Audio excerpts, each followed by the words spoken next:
Next topic law of supply. हा खूप important topic आता आपण सुरुवात करत आहोत. Law of supply. जसा लॉ ऑफ डिमांड होता तसाच लॉ ऑफ सप्लाय सुद्धा आपल्याला बघायचा. Introduction, statement of law, explanation of the law, त्यानंतर अझम्पशन अँड एक्सेप्शन्स. बघा, introduction. The law of supply indicate general tendency of seller in offering their stock of commodity for sale in relation to the changing price. There is a positive relationship between supply and the price. Law of supply काय दाखवतो, काय indicate करतो की general tendency, एक सर्वसाधारण प्रवृत्ती सेलरची कशाच्या बाबतीत, offering their stock of commodity for sale in relation to the changing price.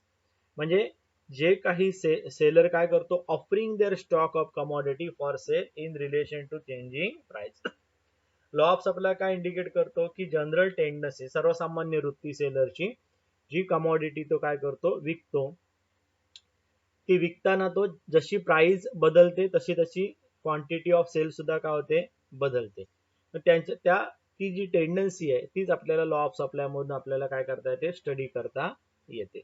There is a positive relationship between supply and the price. Supply आणि प्राइस मध्ये रिलेशनशिप कशी आहे, पॉझिटिव्ह आहे. कारण का, जसं प्राइस वाढणार सप्लाय वाढणार, प्राइस कमी होणार सप्लाय काय होणार, कमी होणार. Next, statement of law. The law of supply can be stated as other things being constant, higher the price of commodity, more is the quantity supplied, and lower the price of commodity, less is the quantity supplied. Statement काय आहे की other things being constant. हा इकॉनॉमिक्सचा प्रत्येक law लिहिताना हे वाक्य आलंच पाहिजे, अदर थिंग्स बिंग कॉन्स्टंट किंवा equal. Other things being constant म्हणजे इतर सर्व गोष्टी स्थिर असताना, higher the price of commodity, higher the price of commodity म्हणजे प्राइस जर का कमॉडिटीची हायर असेल, more is the quantity supplied, जास्तीत जास्त क्वांटिटी काय केल्या जातात, सप्लाइड केल्या जातात. And lower the price of commodity, less is the quantity supplied. आणि प्राइस जर का कशी असेल, लोअर असेल, प्राइस कशी असेल, लोअर, प्राइस कशी असेल, lower, lower the price of commodity, less is the quantity supplied, less is the quantity supplied. म्हणजे जर का प्राइस ऑफ कमॉडिटी कमी असेल तर क्वांटिटी सप्लाय कसा होतो, लेस होतो. क्वांटिटी सप्लाय कसा होतो, लेस होतो. म्हणजे थोडक्यात काय, आपण जे लेक्चरच्या सुरुवातीपासून बघतोय तेच ह्या स्टेटमेंट मध्ये दिलेलं आहे. म्हणजे जर का प्राइस जास्त असेल, सप्लाय जास्त, प्राइस कमी, सप्लाय कसा, कमी. कारण सप्लाय जास्त केव्हा करणार सेलर, जेव्हा त्याला प्राइस चांगली मिळत असेल तेव्हा. जर त्याला प्राइस कमी मिळत असेल तर तो सप्लाय करेल का, निश्चित नाही. त्यामुळे सप्लाय तो कसा करेल, प्राइस कमी असताना कमी करेल. There is a positive relationship between supply and price. There is a positive किंवा त्याला डायरेक्ट रिलेशनशिप म्हणू शकता बिटवीन सप्लाय अँड प्राइस. हे झालं introduction and statement of law. आता आपण हा लॉ एक्सप्लेन करू शेड्यूल अँड डायग्रामच्या माध्यमातून. बघा नेक्स्ट. तत्पूर्वी बघा सिम्बॉलिकली हे कसं लिहिणार, म्हणजे supply of X commodity, S X is equal to function of P X. S for supply, X म्हणजे commodity, X for commodity, F म्हणजे फंक्शन ऑफ, आणि P for price of commodity. म्हणजे काय, सप्लाय हे कोणावर अवलंबून आहे, प्राइसवर आहे. म्हणजे ह्या लॉ नुसार सप्लाय हा कोणाशी रिलेट आहे, प्राइसशी. म्हणजे प्राइस जशी बदलेल तसं काय होतो, सप्लाय बदलतो. Explanation of law. The law of supply can be explained with the help of supply schedule and supply curve. First, supply schedule. Supply schedule refers to tabular representation showing various quantities of commodity that producer is willing to sell at various prices during given period of time. आपण individual सप्लायचा जो schedule पाहिलं, same to same तसंच, फक्त individual हा शब्द काढायचा, बाकी वाक्य तसंच तुम्ही लिहू शकता. म्हणजे पाठांतर करण्याची फारशी गरज नाही. काय सांगितलं त्यांनी, तेच सांगितलंय की सप्लाय शेड्यूल म्हणजे काय, टॅब्युलर रिप्रेझेंटेशन आहे. कसलं, काय दाखवतं या टेबल मधून, the various quantities of commodity, म्हणजे quantity of commodity that producer is willing, म्हणजे प्रोड्युसर इच्छा ठेवतो कसली, willing to sell at various prices at during given period of time, म्हणजे दिलेल्या वेळेत वेगवेगळ्या प्राइसला जेवढ्या क्वांटिटी ऑफ कमॉडिटी प्रोड्युसर इच्छुक आहे विकण्यासाठी किंवा तो ऑफर करतो सेल करण्यासाठी, तो म्हणजे सप्लाय. हे दाखवणारं टॅब्युलर रिप्रेझेंटेशन म्हणजेच काय, सप्लाय शेड्यूल. तर आपण सप्लाय शेड्यूल बघूया. बघा शेड्यूल आहे बघा आता, आणि बाजूला एक्सप्लेनेशन आहे. आता बघा प्राइस 10, 20, 30, 40, 50, सप्लाय 100, 200, 300, 400, 500, हे आपण इंडिव्हिज्युअल सप्लाय शेड्यूलच्या वेळेला सुद्धा पाहिलेलं. बघा सेम टू सेम तसंच लिहिलं तरी चालेल, नो इश्यू. तर म्हणजे तुम्हाला पुन्हा पाठ करायची गरज उरत नाही. Above table explain functional relationship between price and quantity supply of a commodity. Lower the price lower the quantity quantity of commodity supply and vice versa. म्हणजे काय, हे शेड्यूल काय एक्सप्लेन करतं, प्राइस आणि क्वांटिटी सप्लाय यांच्यामधली relationship. Lower price असेल तर lower quantity supply केली जाते, आणि जर का हायर प्राइस असेल तर हायर क्वांटिटी काय केली जाते, सप्लाय केली जाते.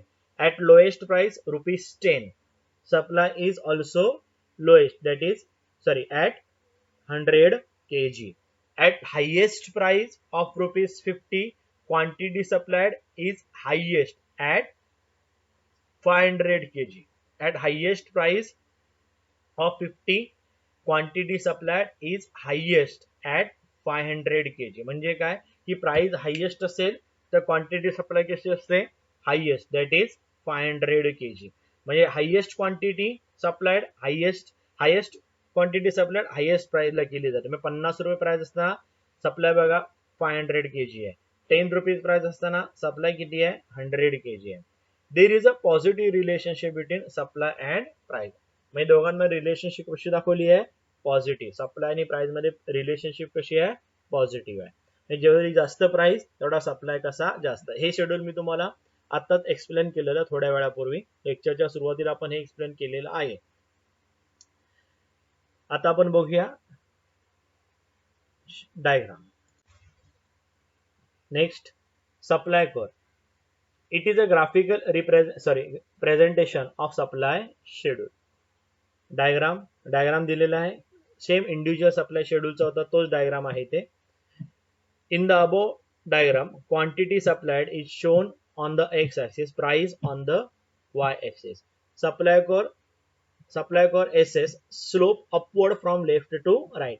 स्लोप कसा आहे त्याचा बघा, अपवर्ड दाखवलाय, indicating a direct relationship between price and quantity supply. काय इंडिकेट करतो की प्राइस आणि क्वांटिटी सप्लाय मध्ये रिलेशनशिप कशी आहे, डायरेक्ट आहे. म्हणजेच काय की प्राइस जशी वाढते तसा सप्लाय काय होतो, वाढतो. जर थोडं उलट गेला तर प्राइस कमी होणार, तसा सप्लाय काय होणार, कमी होणार. म्हणजे थोडक्यात काय की प्राइस आणि सप्लाय यांची रिलेशनशिप कशी, पॉझिटिव्ह रिलेशनशिप ठरते. डायग्राम मध्ये बघा 10 असताना तो डॉट बघा एसच्या इथला खालचा एस, ₹10 प्राइस असताना 100 kg काय सप्लाय, ₹20 असताना 200 kg, ₹30 प्राइस असताना 300 kg, ₹40 प्राइस असताना 400 kg, नंतर ₹50 असताना 500 kg सप्लाय झाला. म्हणजे याचा अर्थ प्राइस वाढली, सप्लाय काय होत गेला, वाढत गेला. याच्यामध्ये काय दिसतं आपल्याला, दोघांमध्ये रिलेशनशिप कशी आहे, पॉझिटिव्ह और डायरेक्ट रिलेशनशिप आहे. हा झाला सप्लाय कर्व. आता आपल्याला याच्यामध्ये डायग्राम याच्यामध्ये यापुढे बघायचं आहे assumptions of law of supply आणि exceptions to law of supply. परंतु आता या ठिकाणी आपण इथे स्टॉप करूया, कारण वेळ बराच झालेला आहे, थोडं एकाच वेळेला सगळं नको. त्याच्यामुळे आपण आता हा जो लॉ आहे आणि पुढचा जो पार्ट आहे variation, change in supply, cost concept, revenue concept आणि काही डिस्टिंग्विश, हा पार्ट आपण नंतर कव्हर करू, नेक्स्ट लेक्चरला कव्हर करू. आपण या ठिकाणी हे स्टॉप करत आहोत हा लेक्चर. आता या ठिकाणी आपण आज काय काय क्लिअर केलं की सप्लाय मध्ये सुरुवातीच्या कन्सेप्ट होत्या त्या क्लिअर केल्या. एक म्हणजे स्टॉक, आउटपुट, सप्लाय. त्यानंतर आपण सप्लायची डेफिनेशन, त्याच्यानंतर नेक्स्ट पार्ट मध्ये supply, individual supply schedule and diagram, market supply schedule and diagram. त्याच्यानंतर नेक्स्ट आपण पाहिलं हा law of supply. Law of supply सुरुवात केलेली आपण. लॉ ऑफ सप्लायचं आपण काय पाहिलं, introduction, statement of law and explanation with schedule and diagram. आता ह्या ठिकाणी आता पुढे आपल्याला बघायचं अझम्पशन अँड एक्सेप्शन. तर नेक्स्ट लेक्चरला पाहूया आपण. होप सो हा लेक्चर समजला असेल. नसेल तर प्लीज कॉन्टॅक्ट करा मला व्हॉट्सअपला. तुम्ही डाऊट्स विचारू शकता. आणि दिलेल्या ज्या काही नोट्स आहेत तर नोट्स प्लीज वाचा. म्हणजे लेक्चर झाल्यानंतर नोट्स वाचलात तर ते फायदेशीर ठरेल, कारण त्याच्यामुळे काय होतं तुम्हाला ते रेफर करायला बरं पडतं. ठीक आहे, ओके. आजचा लेक्चर आपण इथे स्टॉप करूया. Thank you very much. Have good day.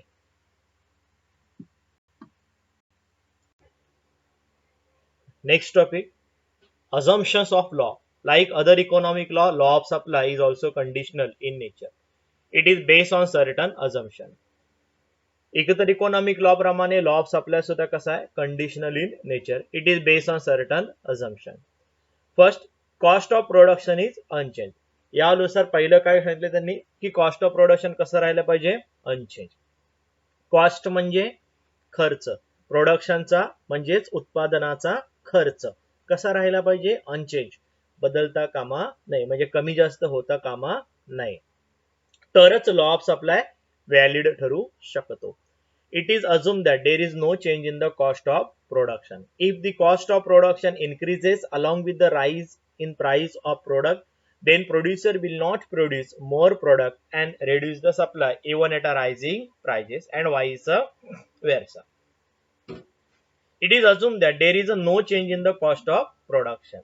Production मध्ये cost of production मध्ये change होता कामा नाही.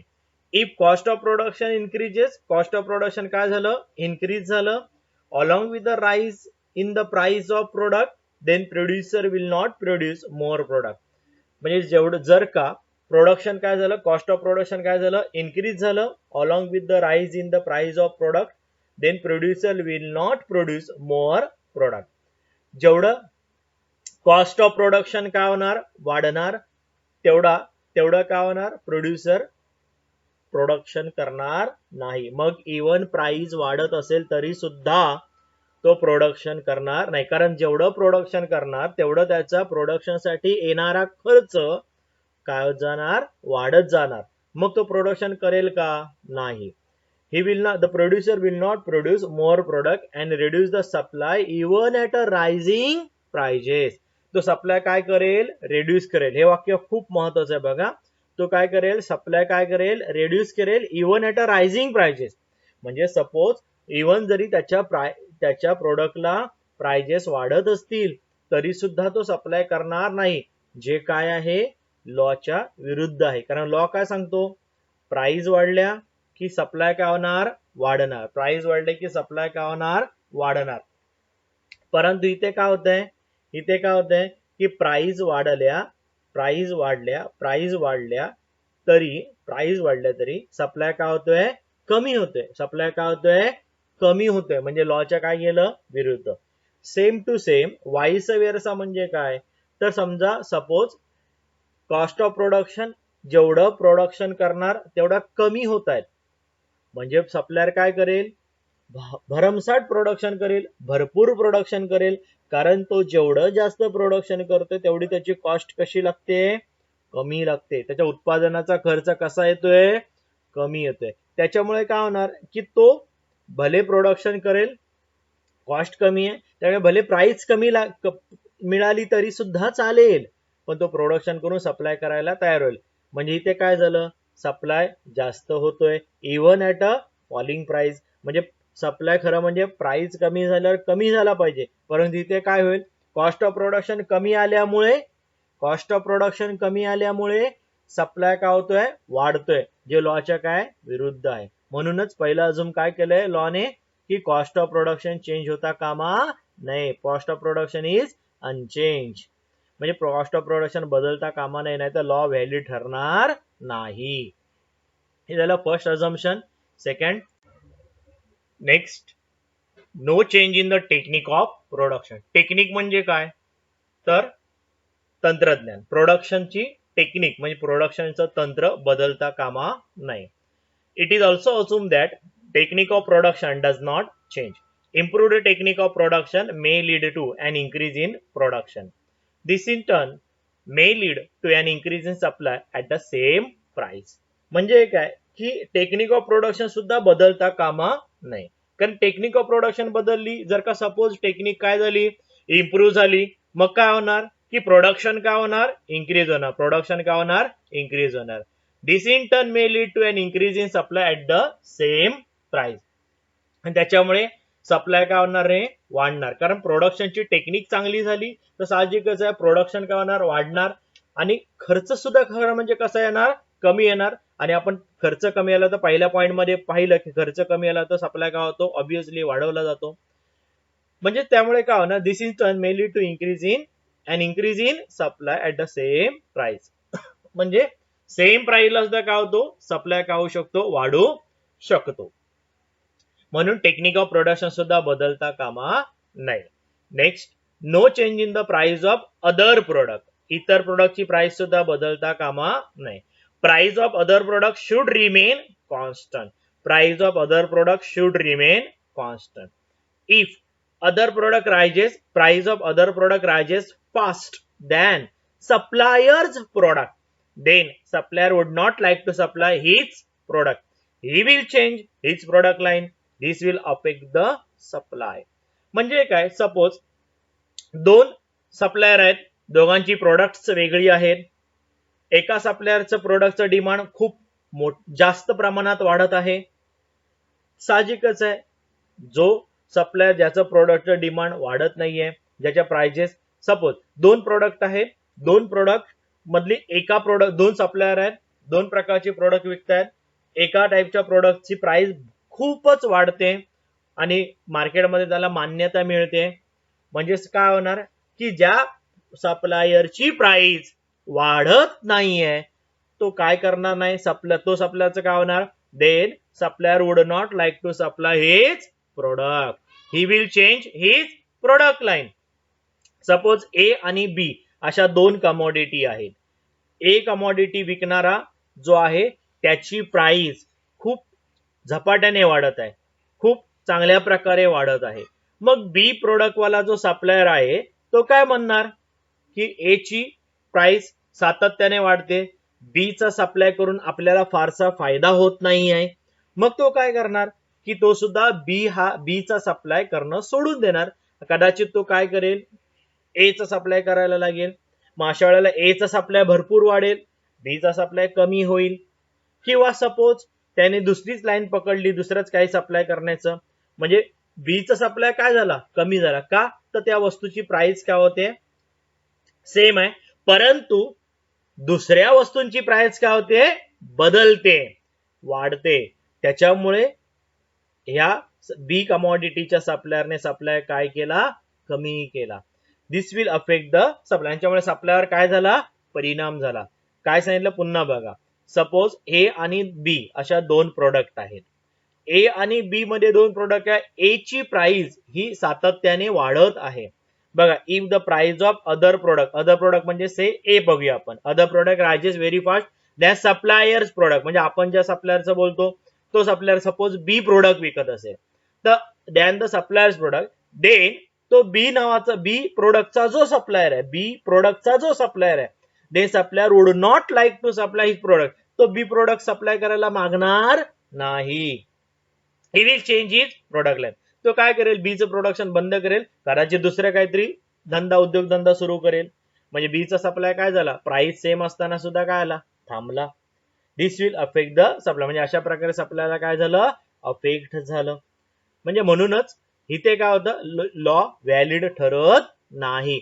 इथे सप्लाय कमी होण्यामागे कारण काय असावं लागतं, लॉ नुसार प्राइस कमी झाली. पण इथे प्राइस कमी नाही होत आहे, इथे प्राइस आहे तिथेच आहे, परंतु दुसऱ्या प्रोडक्टची प्राइस वाढत असल्या कारणाने जो आपला सप्लायर आहे तो काय करत नाहीये, टिकाव धरू शकत नाही. तो काय करेल, ही जी काही धंद्याची लाईन आहे किंवा जे काय प्रोडक्शन आहे ते थांबवेल आणि दुसरी लाईन पकडेल.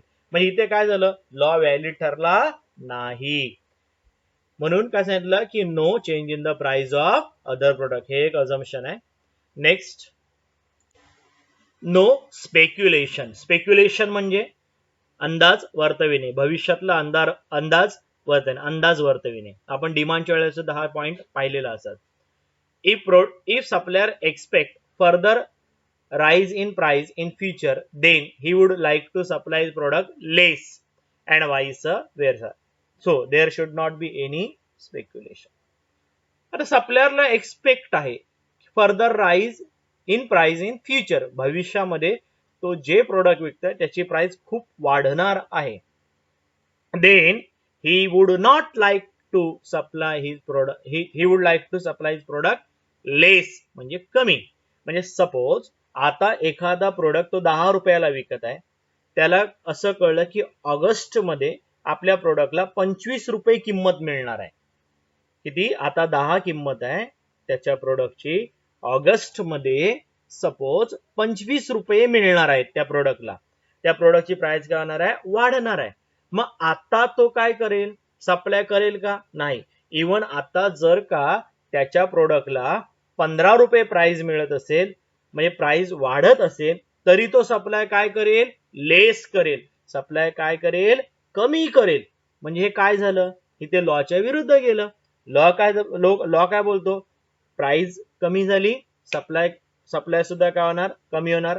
आणि प्राइस वाढली, सप्लाय काय होणार, वाढणार. पण इथे 10 रुपयाची प्राइस 15 झाल्यावर सुद्धा सप्लायर सप्लाय करत नाहीये, कारण त्याला अपेक्षा आहे की ऑगस्ट मध्ये किंवा पुढच्या काही कालावधीमध्ये त्याला याच्यापेक्षा जास्त प्राइस मिळणार आहे, म्हणून तो सप्लाय रोखतोय. म्हणजे इथे काय झालं, स्पेक्युलेशनमुळे सप्लाय प्राइस वाढून सुद्धा काय झाला, कमी झाला. हे काय झालं, लॉच्या विरुद्ध गेलं. सेम वे व्हाईस वर्सा मध्ये प्राइस जर का पुढे जाऊन त्याला माहित पडलं आज 10 रुपयाने तो विकतोय, पुढे जाऊन 5 रुपये प्राइस होणार आहे, तर तो काय करेल, मॅक्झिमम प्रयत्न करेल आता मॅक्झिमम सप्लाय करायचा. मग भले त्याला आता वस्तू 8 रुपयाला विकायला लागली कमी किमतीला, तरी तो सप्लाय वाढवेल. इथे सुद्धा लॉच्या विरुद्ध गेला. इथे सुद्धा लॉच्या काय गेलं, प्राइस कमी झाली, 10 वरून 8 वर झाली. मग सप्लाय काय झाला पाहिजे होता, कमी झाला पाहिजे होता. झाला का, नाही. सप्लाय काय झाला, सप्लाय काय झाला, इथे वाढला. का वाढला, कारण त्याला भविष्यामध्ये भीती आहे, अपेक्षा आहे की भविष्यात 5 रुपये प्राइस होणार आहे 10 रुपयाची, आता आपण 8 ला विकूया. म्हणजे 8 रुपये प्राइसला 10 वरून प्राइस 8 झाल्यावर सुद्धा सप्लाय काय झाला, वाढला. हे सुद्धा लॉच्या विरुद्ध गेलं. So there should not be any speculation. आणि म्हणूनच काय म्हणतात की इथे स्पेक्युलेशन असता कामा नाही, स्पेक्युलेशन होता कामा नाही. स्पेक्युलेशन झालं की लॉ ऑफ सप्लाय व्हॅलिड ठरणार नाही. Next, no change in the weather condition. Weather म्हणजे हवामान, हवामानाच्या कंडिशन सुद्धा बदलता कामा नये. It is assumed that there is no change in the weather condition. Natural calamities like flood, earthquake, etc. may decrease supply. म्हणजेच कुठल्याही नॅचरल कॅलॅमिटी, नैसर्गिक आपत्ती आली तर सप्लाय काय होतो, अफेक्ट होतो. साहजिकच आहे, फ्लड आला, अर्थक्वेक आला तर सप्लायला काय होतो, अफेक्ट होतो. मग प्राइस किती का असे ना, सप्लाय होऊ शकत नाही. म्हणजे कुठल्याही प्रकारच्या वेदर कंडिशन चेंज होता कामा नये, त्या ऍज इट इज राहिल्या पाहिजेत. सगळं काही नॉर्मल नैसर्गिक परिस्थिती राहिली पाहिजे, तरच लॉ ऑफ सप्लाय व्हॅलिड ठरू शकतो. Next, no change in the government policy. There should not be change in the policy of government. The policies like trade policy, taxation policy should remain unchange. म्हणजे काय, no change in the government policy. Government policy सुद्धा काय होता कामा नये, change होता कामा नये. There should not be any change in the government policy. There should not be change in policy of government. Policies like trade policy, taxation policy should remain unchange. गव्हर्नमेंटच्या ज्या ज्या पॉलिसीज आहेत, टॅक्स पॉलिसी असेल, trade policy असेल, सगळ्या same राहिल्या पाहिजेत. कारण बऱ्याचदा काय होतं की टॅक्सेशन पॉलिसी, गव्हर्नमेंट सप्लाय म्हणजे प्राइस, टॅक्सेस वाढवले जातात, मग प्राइस वाढतात, परंतु प्राइस वाढवली तरी सुद्धा सप्लायर खुश असत नाही की सप्लाय करायला. कारण का? जे काही प्राइस वाढली ती कशामुळे वाढली? टॅक्सेशन पॉलिसीमुळे वाढलेली आहे. त्याला थोडा फायदा मिळणार आहे? नाही. त्याच्यामुळे गव्हर्नमेंट शिवाय त्याच्या टॅक्सेशन पॉलिसीमुळे डिमांड कमी, गव्हर्नमेंटच्या टॅक्सेशन पॉलिसी डिमांड कमी होऊ शकतं प्राइस वाढल्यावर. या सगळ्या गोष्टी आहेत. म्हणूनच काय की कुठल्या प्रकारच्या ट्रेड पॉलिसी, टॅक्सेशन पॉलिसी बदलता कामा नयेत. जे ऍज इट इज आहे तशा पॉलिसीज राहिल्या पाहिजेत. Next point, no change in the scale of production. It is assumed that the scale of production is constant. Constant म्हणजे स्थिर. म्हणजे स्केल ऑफ प्रोडक्शन म्हणजे काय? प्रमाण. स्केल म्हणजे प्रमाण. प्रोडक्शनचं प्रमाण सुद्धा कसं असावं? कॉन्स्टंट असावं. If there is a change in the scale of production, the level of supply will change irrespective of its price. Irrespective म्हणजे काही संबंध राहत नाही. प्राइस कमी हो किंवा जास्त हो, सप्लायची लेवल काय होते? बदलते. बघा काय सांगितलंय की it is assume that scale of production is constant. Production कसं असतं? कॉन्स्टंट. आणि राहिलं पाहिजे कॉन्स्टंट. का? कारण if there is a change in the scale of production, level of supply will change. जर स्केल बदललं, प्रोडक्शनचं प्रमाण बदललं, सप्लायची लेवल काय होणार? बदलणार. Irrespective of its price. म्हणजे मगाशी आपण पहिला पॉईंट सुद्धा तोच क्लिअर केला. सपोज प्रोडक्शन खूप झालं, मग काय होणार? सप्लाय काय केलं जाणार? जास्त केलं जाईल. भले प्राइस कमी मिळाली चालेल, सप्लाय काय करत जाणार? वाढवत जाणार. कारण स्केल ऑफ प्रोडक्शन काय झालेलं आहे? वाढलेलं आहे. स्केल ऑफ प्रोडक्शन काय झालेलं आहे? वाढलेलं आहे. तर सप्लाय काय करत जाणार? वाढवत जाणार. आणि सपोज प्रोडक्शनचं स्केलच कमी आलं, प्रोडक्शनच कमी आलं, मग काय होणार? कितीही प्राइस द्या, सप्लाय वाढवू शकत नाही. या दोन्ही गोष्टी लॉच्या काय? अगेन्स्ट आहेत. म्हणूनच no change in the scale of production हे अझम्पशन सांगितलेलं आहे. प्रोडक्शनचं प्रमाण काय होता कामा नये? चेंज होता कामा नये. Next, no change in the transport cost. Transport cost म्हणजे वाहतुकीचा खर्च. It is assume that there is no change in the condition of transport facility and transport cost. म्हणजे ट्रान्सपोर्टसाठी येणारा खर्च आणि ट्रान्सपोर्टच्या फॅसिलिटीमध्ये, परिस्थितीमध्ये बदल होता कामा नये.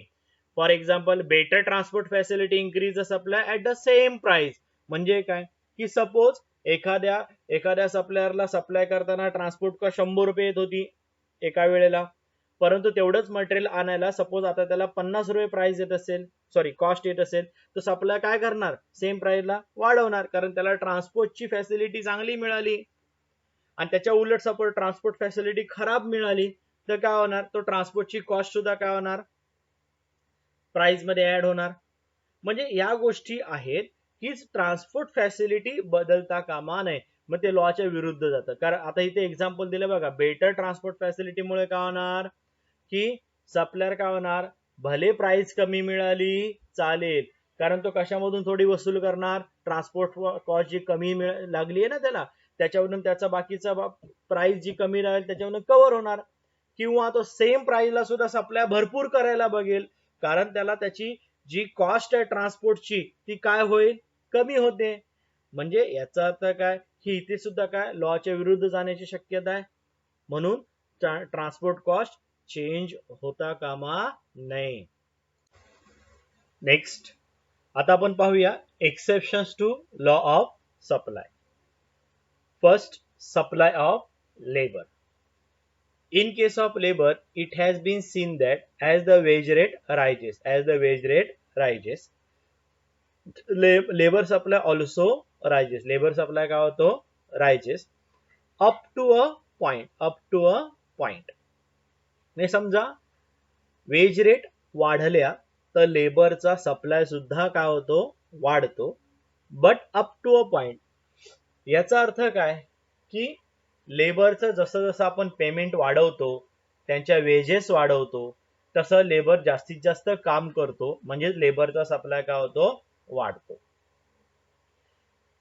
But beyond that point, as the wage rate increases, it discourages the worker from working more and more, and then supply of labor also decreases even after increase in wage rate.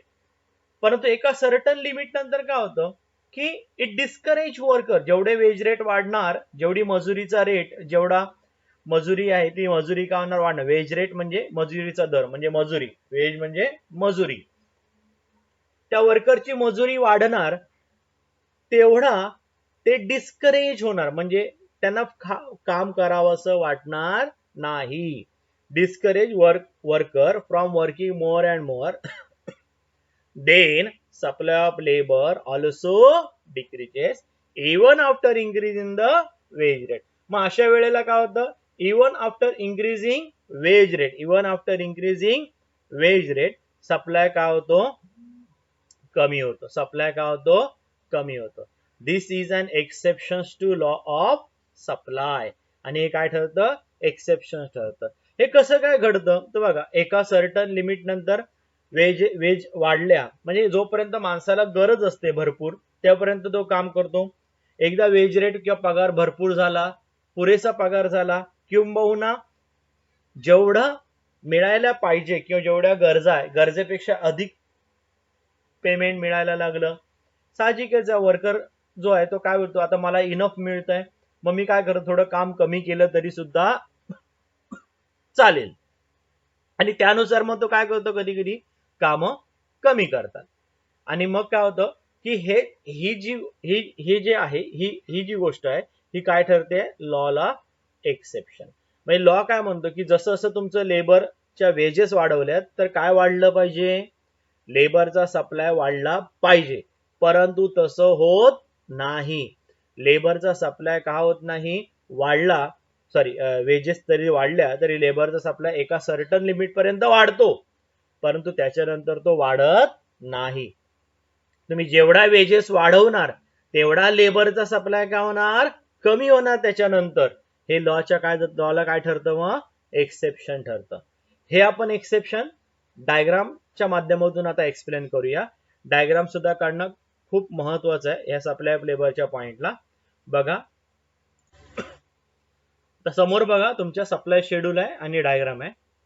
Labour supply schedule आहे. Wage rate किती, 100 per hour. त्यावेळेला किती तास काम करत होता, 5 तास. Total wedges किती मिळत होत्या, 500 रुपीज. त्यानंतर वेज रेट किती केला, 200. तर साहजिकच आहे जास्त कमाई करायची आहे, त्यामुळे त्याने काय केलं, 7 आवर काम केलं. त्यावेळेला टोटल अमाऊंट ऑफ वेजेस किती घेतल्या, 1400. 300 पर आवर केल्यानंतर बघा त्याने काम खरं म्हणजे 7 8 तास करायला हवं होतं, परंतु त्याने किती केलं बघा, 6 तास. म्हणजे किती कमवले, 1800. म्हणजे कमी तास काम करून सुद्धा जास्त कमवतोय. म्हणजे आता यापुढे जर का 400 रुपीज पर आवर केलं तर कदाचित तो 4 तास काम करेल किंवा 5 तास काम करेल आणि जास्त वेजेस कमवेल. म्हणजे काय की या ठिकाणी काय दिसतंय की सर्टन लिमिट पर्यंत तुम्ही वेजेस वाढवलात, वर्कर काम जास्त करणार, पण त्याच्यानंतर तो काय करणार, कमीच करणार. डायग्राम मध्ये बघा, ते डायग्राम मध्ये दाखवले. Supply of labour hours 5, 100 wedges असताना पर आवर 5 होता. त्यानंतर 200 झाल्या, वाय ऍक्सिस वर पहा 200 आहे. नंतर तो किती आला, 7 आवर्स केलं. पण 300 केल्यावर खरं म्हणजे तो ए च्या पुढे जाऊन आपल्याला पुढे आहे बघा 7च्या पुढे तिथपर्यंत गेला पाहिजे होता. म्हणजेच काय, सप्लाय ऑफ लेबर वाढला पाहिजे होता, तसं झालं नाही. काय झालं, तो सप्लाय ऑफ लेबर किती वर गेला, 6 वर गेला. म्हणजे काय, 7चे तास किती झाले, 6. म्हणजे लेबरचा सप्लाय काय झाला, कमी झाला. हा जो बॅकवर्ड बेंड झाला, म्हणजे ए पासून कसा गेला, बॅकवर्ड बेंड झाला. हा बॅकवर्ड बेंडिंग सप्लाय कर आहे, हा एक्सेप्शन शो करतो. आता याचं एक्सप्लेनेशन बघूया पुढे. In the above diagram, supply of labor hours of work is shown on x-axis and wage rate per hour is shown on y-axis. The curve, first point, the curve SAS represent backward bending supply curve of labor. SAS म्हणजे काय, जो curve आहे त्याचं नाव आहे SAS, बघा बाजूला दिसतोय. SAS is backward bending supply curve. Initially when wage rate is ₹100 per hour work is 5 म्हणजे 100 रुपीज वेज रेट असताना वर्क किती करत होतं 5 तास काम होत होतं. टोटल अमाऊंट ऑफ वेजेस किती मिळत होतं त्या वर्करला 500. Total amount of wedges received is ₹500. पहिला रो बघा दिसतोय तुम्हाला, डायग्राम मध्ये सुद्धा बघा 100 रुपये वेजेस असताना म्हणजे 100 रुपये प्रति घंटा वेजेस असताना 5 तास काम होत होतं. Wien wage rate rises ₹100 to ₹200 hours of work will also rises from 5 to 7 hours. म्हणजे ज्या वेळेला वेजेस काय झाल्या वाढल्या 200 पर्यंत, वर्कर्सचा जो हवर्स आहे ते सुद्धा किती झाले 7 hours. Total amount of wedges would rise from 500 to 1400. म्हणजेच टोटल वेजेस किती झाल्या, म्हणजेच 500 पासून किती वाढल्या डायरेक्ट 1400 पर्यंत. शेड्यूल मध्ये बघा तुम्हाला दिसतंय की डायरेक्ट 7 hours दिल्यानंतर ड्युटी केल्यामुळे त्याला प्रति तास 200 याप्रमाणे 1400 रुपये मिळायला लागले. At this point labourer enjoy highest amount that is 1400 and work for 7 hours. आणि त्याला जास्तीत अमाऊंट किती मिळते 1400 आणि वर्क तो किती करतोय 7 तास, म्हणजे सर्वात जास्त काम सुद्धा तो करतोय. ओके. मात्र आता याच्यापेक्षा वेजेस काय केल्या वाढवल्या, त्यानंतर बघा काय परिणाम दिसला आपल्याला. If point number 3, if wage rate rises further from 200 to 300 total amount of wedges may rise but labour denies म्हणजे तो नाकारणार. काय डिनाय म्हणजे तो नकार देईल कशाला, to work for extra hour. कारण का त्याला आता किती मिळतात 300 ने, जरी त्याने 6 तास काम केलं तरी त्याला किती रुपये मिळणार आहेत 18 म्हणजे 1800 रुपये त्याला असे मिळणार आहेत. म्हणजे 7 तास काम केल्यापेक्षा सुद्धा त्याला आता जास्त वेजेस मिळणार आहेत, कारण प्रति आवर त्याचा रेट किती झालेला आहे 300. त्याच्यामुळे काय करेल तो वर्कर आता पुढे काम करायला डिनाय करेल. Thus he is ready to work only for 6 hours and he will get ₹1800. म्हणजे या ठिकाणी तो काय राहील की भले तो 6 तास काम करेल, कमी करेल काम, परंतु त्याला वेजेस मात्र कशा मिळतील 1800 रुपये मिळतील. 300 रुपये प्रति तास याप्रमाणे 6 तास काम केल्याचे तो खुश राहील. म्हणजे याचा अर्थ काय की ते या ठिकाणी काय झालं 300 रुपये वेजेस झाल्यामुळे त्याने काम जास्त नाही केलं, उलट काय केलं कमी केलं आणि वेजेस मात्र कशा घेतल्या जास्त घेतल्या. ऍट अ पॉइंट ए, आता डायग्राम मध्ये बघा, at a point a supply curve bends backward which become an exception to law of supply. आणि हेच आपल्याला ए पॉइंट नंतर दिसतंय की सप्लाय कर्व कसा गेला बेंड्स बॅकवर्ड म्हणजे पाठीमागे झुकला, म्हणजे बॅकवर्ड झाला. त्याच्यामुळे काय झालं की हे एक्सेप्शन आपल्याला इंडिकेट करतंय की सप्लाय ऑफ लेबर हा एक्सेप्शन ठरतोय. हे आपल्याला डायग्राम आणि शेड्यूल वरून समजतंय. म्हणजे या ठिकाणी पॉइंट समजला का, म्हणजे एका सर्टन लिमिट नंतर वर्कर काय करणार डिनाय करणार की त्याला काम करायचं नाहीये, कारण त्याला इनफ एवढ्या वेजेस कमी काम करून सुद्धा मिळत आहे, कारण वेज रेट काय झालेला आहे वाढलेला आहे. त्याच्यामुळे आणखीन जर का तुम्ही पुढे जाऊन जर वेज रेट वाढवला ना तर आणखीन तो कदाचित काम कसं करेल कमी करेल. उदाहरणार्थ बघा कॅल्क्युलेशन करा, सपोज वेज रेट 400 केला तर तो काम किती तास करेल 5 तास काम करेल आणि किती रुपये कमवेल तरी सुद्धा 2000 रुपये कमवेल. म्हणजे काय झालं तो हळूहळू काय करतोय वेज रेट वाढतोय, कामाचे तास कसे करतोय कमी करतोय. हे असं पक्षात घडतं. त्याच्यामुळे काय होतं की हे लॉ ऑफ सप्लायला एक्सेप्शन ठरतंय. हा झाला फर्स्ट पॉइंट. तुम्हाला या पॉइंट लिहिताना कदाचित सेपरेट क्वेश्चन सुद्धा देऊ शकतो, अथवा जर एक्सेप्शन आली तर तुम्हाला शेड्यूल डायग्राम हे सर्व एक्सप्लेनेशन या पॉइंट साठी लिहायचं आहे.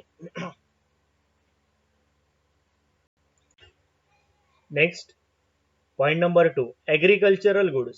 The law of supply does not apply to agricultural goods as they are produced in a specific season and their production depend on weather condition.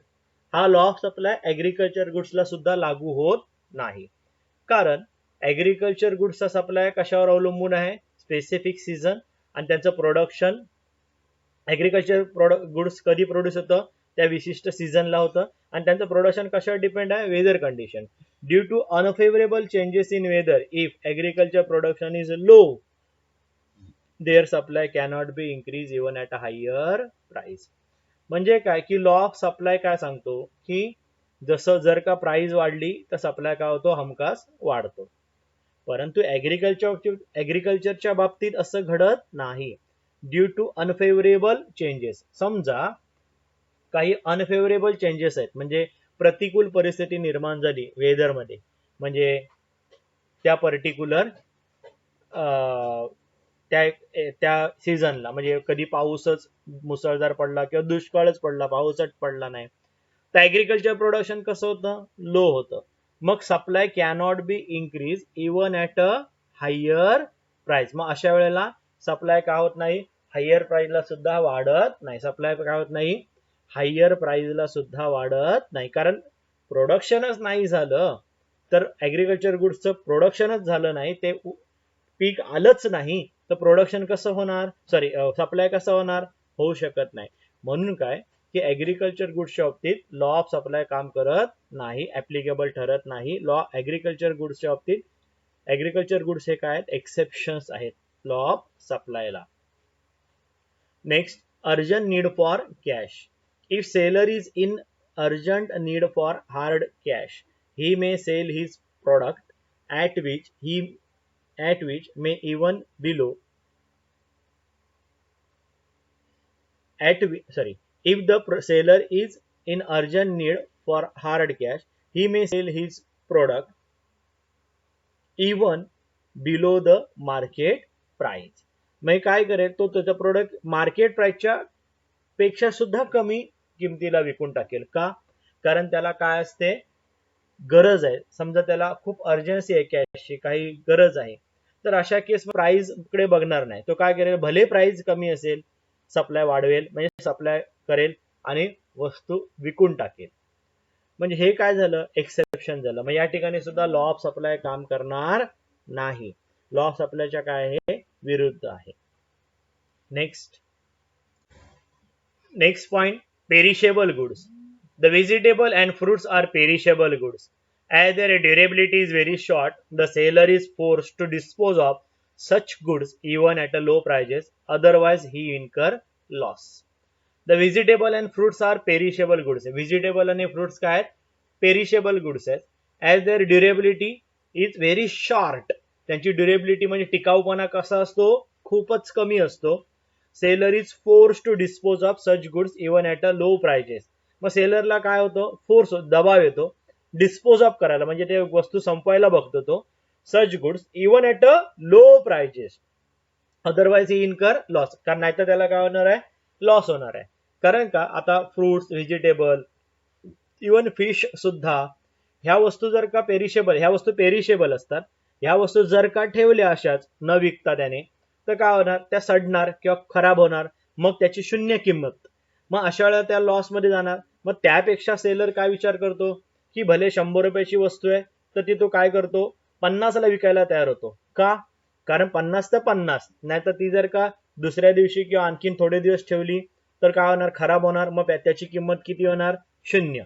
मग अशा त्यापेक्षा सेलर काय विचार करतो की आपण जी कमी किंमत मिळाली चालेल, आपण ते काय करूया, विकूया. आणि अशा पद्धतीने काय केलं जातं, पेरिशेबल गुड्स हे बऱ्याचदा कमी किमतीला सुद्धा काय केले जातात, विकले जातात. त्याचा सप्लाय काय केला जातो, वाढवला जातो. इथे लॉला काय ठरतं, एक्सेप्शन ठरतं. मग या ठिकाणी सुद्धा लॉला काय ठरतं, एक्सेप्शन ठरतं. Next, rare good. रेअर म्हणजे दुर्मिळ. The supply of rare goods like old painting cannot be increase or decrease. मग supply of rare goods like old painting cannot be increase or decrease according to its demand, even if the buyer is ready to pay high price for them. म्हणजे rare goods like old painting. आता Leonardo Vincy यासारखा चित्रकार, हा चित्रकार, हा आता चित्रकार ज्या जगात नाहीये, पण त्याने चित्र काढून द्यावं अशी डिमांड झाली, तर ती सप्लाय होऊ शकते का त्या चित्राची, नाही. कारण का, तो चित्रकार या जगात नाहीये, त्याच्यामुळे त्याच्या पेंटिंग पुन्हा ड्रॉ होऊ शकत नाही.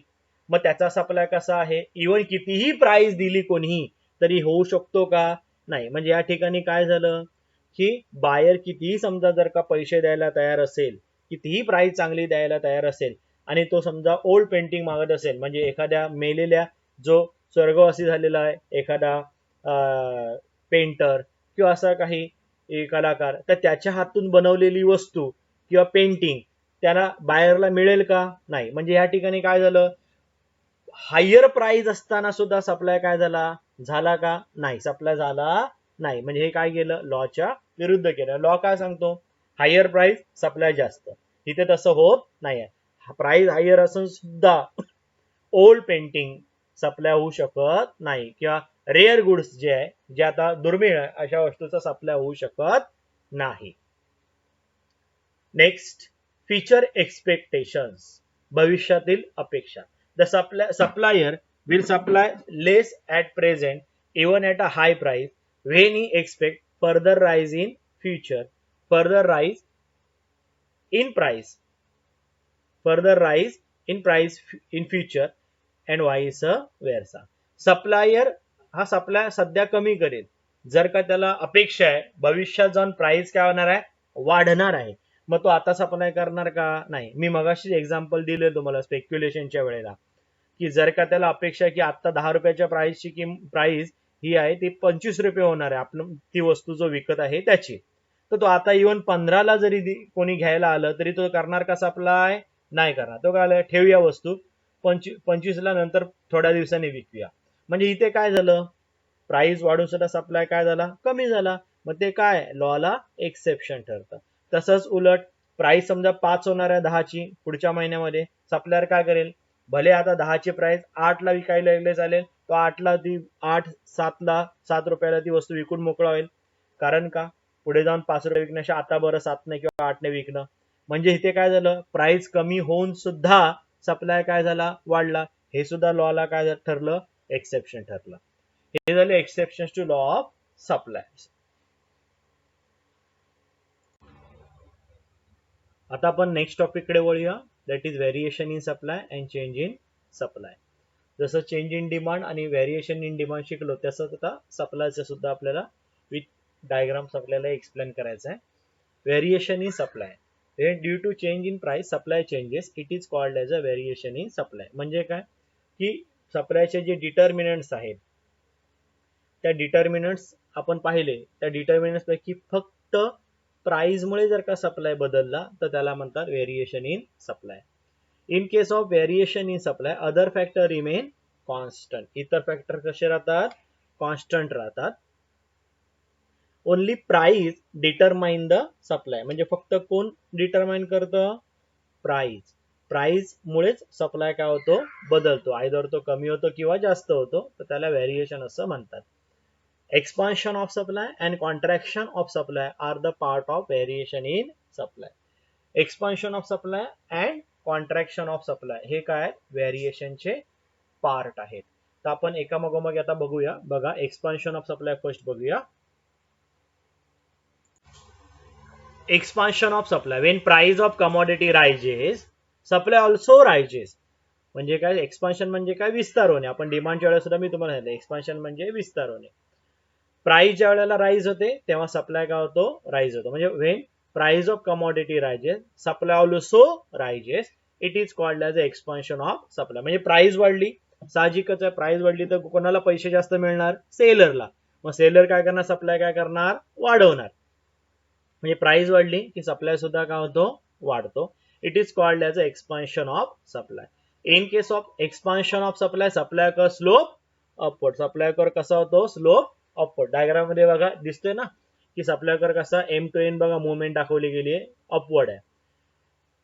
डायग्राम बघा नेक्स्ट आणि त्याचं explanation. In the above diagram supply curve slope upward from left to right which shows expansion of supply from OQ to due to rise in price from OP to. म्हणजे price बघा OP पासून OP 1 पर्यंत, OP 1 पर्यंत काय आली, वाढली. त्याच्यामुळे supply सुद्धा काय झाला, ओक्यू पासून ओक्यू 1 पर्यंत काय आला, वाढलेला आहे. बघा ओक्यू ते ओक्यू 1 सप्लाय काय झाला, वाढला. आणि प्राइस सुद्धा काय झाले, ओपी पासून OP1 पर्यंत काय आली, वाढली. बघा, in the above diagram supply curve slope upward from left to right which shows expansion of supply from OQ to OQ1 due to rise in price from OP to OP1. म्हणजे price OP ते OP1 पर्यंत वाढली म्हणून supply सुद्धा काय झाला, OQ पासून OQ2 पर्यंत वाढला. That is expansion of supply. Next, contraction of supply. Contraction म्हणजे काय, कमी होणे. आता एक्सपान्शनच्या विरुद्ध, when supply falls due to the fall in price of commodity it is called as a contraction of supply. म्हणजे प्राइस कमी झाली, साहजिकच आहे, सप्लाय कसा करणार, कमी करणार. म्हणजे प्राइस कमी झाल्यामुळे सप्लाय काय झाला, कमी झाला, तर तो काय झाला, contraction in supply. In case of contraction of supply curve slope downward from right to left. Supply curve काय होतं, डाऊनवर्ड असतो फ्रॉम राईट टू लेफ्ट. खाली डायग्राम दिसतोय बघा. In the above diagram supply curve slope downward which shows contraction of supply from OQ to OQ2 due to fall in price from OP to OP2. म्हणजे काय, price किती कमी आली, OP पासून OP2 पर्यंत काय आली, कमी आली. त्याच्यामुळे सप्लाय सुद्धा काय झाला, OQ पासून OQ2 पर्यंत काय आला, कमी आला. त्यामुळे सप्लाय कर्व कसा दाखवला गेला, डाऊनवर्ड स्लोपिंग. पर आणि कसा, from right to left. Right to left म्हणजे उजवीकडून डावीकडे. बघा, एन कडून तो कुठे गेला, एम कडे जाताना दिसतोय बघा ते पॉइंट. म्हणजे OQ पासून OQ2 पर्यंत कमी आला सप्लाय. कशामुळे, प्राइस काय आली, डाऊन आली. OP पासून OP1 पर्यंत. थोडा मोबाईल मध्ये तुम्हाला थोडासा दिसण्याला थोडी डिफिकल्टी होईल, पण तो डाऊनवर्ड एरो आहे. एन पासून N to M अशी मुवमेंट आहे ती, आणि P पासून P2 पर्यंत खाली आलेली मुवमेंट आहे प्राइसची. आणि जो क्वांटिटी आहे ती सुद्धा OQ पासून OQ2 पर्यंत काय आलेली आहे, कमी आलेली आहे. That is contraction of supply. Contraction of supply कशामुळे होतं, प्राइस केवळ आणि केवळ प्राइस कमी झाली म्हणून सप्लाय काय झाला, कमी झाला. That is contraction of supply. Next, change in supply. आता बघा, व्हेरिएशन बघितलं, आता व्हेरिएशन मध्ये काय पाहिलं, प्राइस आणि केवळ प्राइस मुळे काय होतं, सप्लाय चेंज होतो, तेव्हा ते व्हेरिएशन असतं. चेंज इन सप्लाय मध्ये उलट. बघा, when supply changes due to change in other factor except price. म्हणजे काय, प्राइस सोडून इतर घटकांमुळे ज्यावेळेला सप्लाय काय होतो, बदलतो, तेव्हा त्याला काय म्हणतात, change in supply. There are two parts of change in supply, that is increase in supply and decrease in supply. दोन पार्ट आहेत, इन्क्रीज इन सप्लाय आणि decrease in supply. When supply changes due to the change in the other factor except price. Other factor except price. Price जी आहे ती price सोडून, म्हणजे supply changes due to the change in the other factor, price सोडून इतर कुठल्याही घटकामुळे जर का सप्लाय काय झाला, बदलला, तर तो काय झाला, change in supply. There are two parts of change in supply, that is increase in supply and decrease in supply. First, increase in supply. When supply rises due to change in the other factor except price, it is called as increase in supply. Increase म्हणजे वाढ होणे, decrease म्हणजे कमी होणे. Increase म्हणजे काय होतं, supply काय होतो, वाढतो. बघा, supply rises due to the change in the other factor, म्हणजे जर का इतर काही घटक बदलले जे सेलरला फेवरेबल असतील, तर सप्लाय काय होतो, वाढतो. That is increase in supply. Next, in this case supply can be rises even at a lower price also. म्हणजे भले प्राइस कमी असेल तरी सुद्धा सप्लाय काय होईल, वाढेल. उदाहरणार्थ, इन केस ऑफ इमर्जन्सी असेल, सेलरला पैसे हवे असतील, तर तो काय करणार, प्राइस कमी असेल तरी सप्लाय काय करेल, वाढवेल. मग सप्लाय काय झाला, वाढला. That is increase in supply. आता इन्क्रीज इन सप्लायचा डायग्राम बघा. In the above diagram supply curve shift to the right side which shows that increasing supply from OQ to OQ1 at the same price OP. Price कशी आहे, same. मग supply मात्र काय झाला, OQ पासून OQ1 पर्यंत आला, वाढला. बघा, SS दिसतोय, SS पासून S1 पर्यंत तो काय झाला, मूव्ह झाला. प्राइस सेम, कारण प्राइस बदलणार नाही, प्राइस बदलणार नाही, प्राइस सेम राहणार, परंतु इतर काही घटकामुळे सप्लाय काय झाला, वाढला. That is increase in supply. That is increase in supply. Next, decrease in supply. When supply falls due to change in other factor except price, it is called as decrease in supply. म्हणजे seller साठी काही unfavourable changes झाले असतील, त्याच्यामुळे जर का supply कमी झाला तर त्याला काय म्हणतात, डिक्रीज इन सप्लाय. प्राइस मात्र कशी राहते, सेम राहते. प्राइसचा इथे संबंध येत नाही, प्राइस काही करत नाही. म्हणजे इतर प्राइस सोडून इतर कुठल्याही घटकामुळे सप्लाय काय झाला, कमी झाला, तर त्याला म्हणतात decrease in supply. It is when supply falls due to change in other factor except price. Supply falls due to change in other factor except price, म्हणजे प्राइस सोडून इतर घटकामुळे सप्लाय कमी झाला तर त्याला म्हणतात decrease in supply. In this case, supply can be fall even at a higher price also. Price higher असताना सुद्धा सप्लाय काय होईल, कमी होऊ शकेल. म्हणजे उदाहरणार्थ स्पेक्युलेशन आहे. स्पेक्युलेशन म्हणजे सप्लायरला वाटतं प्राइस मला नंतर चांगली मिळेल, आता मग तो सप्लाय करणार नाही. म्हणजे भले आता त्याला मी मगाशी एक्झाम्पल दिलं त्याप्रमाणे आता 10 रुपयाला तो वस्तू विकतोय, पुढे जाऊन त्याला 25 मिळणार अशी अपेक्षा आहे, तर आता भले प्राइस कितीने 5 ने वाढली, 15 रुपये झाली, तरी तो सप्लाय करणार नाही. सप्लाय डिक्रीजच करणार, तो करणार नाही. कारण त्याला नंतर ती वस्तू विकायची आहे. म्हणजे इथे प्राइस मुळे नाही, तर प्राइस सोडून इतर घटकामुळे काय झालं, सप्लाय काय झाला, कमी झाला. That is decrease in supply. बघा, when supply falls due to the change in the other factor except price, it is called as a decrease in supply. In this case, supply can be false even at a higher price also. आता diagram बघा खाली. In the above diagram, supply cost shift to the left side from which shows that decrease in supply from OQ to OQ2 at the same price OP. म्हणजे price same आहे OP, परंतु supply कर बघा shift झाला, S2 supply कर दिसतोय बघा. SS पासून तो कुठे गेला, पाठीमागे गेला, म्हणजे लेफ्ट साइडला गेला. S2 म्हणून सप्लाय कर, म्हणजेच काय आलं, OQ पासून OQ2 पर्यंत काय आला, सप्लाय काय झाला, कमी झाला. That is decrease in supply. That is decrease in supply. Diagram बघा, तुम्हाला कळेल की तो M टू N मुवमेंट बघा, M पासून N पर्यंत म्हणजे पाठीमागे झाली, ती लेफ्ट साइडला गेला तो. याचा अर्थ क्वांटिटी काय झाली, कमी झाली सप्लायची, प्राइस मात्र कशी राहिली आहे, सेम राहिलेली आहे.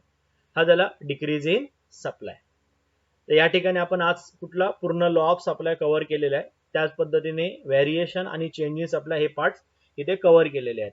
लॉ ऑफ सप्लाय आपण लास्ट लेक्चरला सुद्धा पाहिलेला, पण तरी सुद्धा आपण या ठिकाणी आता थोडा अगदी सुरुवातीला एकत्रित घ्यावा म्हणून रिपीट केला, सो दॅट तुम्हाला ते लागावी प्रॉपर. लास्ट लेक्चरला आपण लॉ ऑफ सप्लायचं इंट्रोडक्शन, डेफिनेशन आणि एक्सप्लेनेशन पाहिलेलं, पण तरी सुद्धा आता ह्या आजच्या लेक्चरला आपण हे रिपीट केलं, सो दॅट तुम्हाला प्रॉपर लिंक राहील या लेक्चरची. तर आता आपण एवढे पार्ट्स कव्हर केलेले आहेत. या ठिकाणी आपण लेक्चर स्टॉप करत आहोत. In case of doubt please तुम्ही मला विचारू शकता. Thank you very much. Have a good day.